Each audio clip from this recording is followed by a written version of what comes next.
vediamo che la composizione sociale del Veneto non è assolutamente in termini percentuali rappresentata poi da chi invece è candidato. Questo è uno degli aspetti. Il mondo delle imprese sarà ancora una volta sottorappresentato nel nuovo Parlamento. A lanciare l'allarme Confartigianato, che ha realizzato uno studio comparativo tra la composizione sociale del Veneto e quella dei probabili eletti nella nostra regione. Soltanto il 15% dei nuovi parlamentari sarà un dipendente privato, a fronte di un 30% tra la popolazione, mentre il 41% degli eletti sarà un libero professionista, tra i veneti sono appena il 2%. Il mondo dell'impresa sicuramente è quello che crea ricchezza sul territorio, quello che crea occupazione e che crea benessere.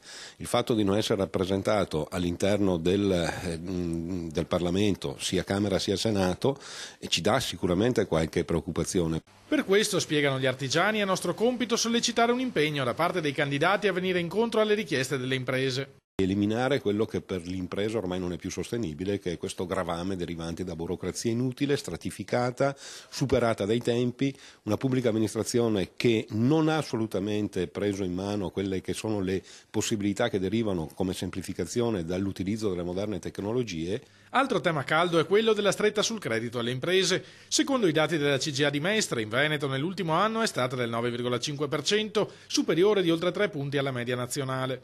Un'inversione di tendenza era inevitabile dopo gli errori del passato, concedono gli artigiani, ma in Italia è stata fatta in modo talebano e controproducente. Anche i drogati che vogliono rimettersi sulla giusta via, c'è il percorso di metadone, e invece su questo aspetto, proprio quello del modo di misurare la capacità restitutiva delle imprese, non c'è un percorso di normalizzazione, ma un percorso di chiusura veramente drastico.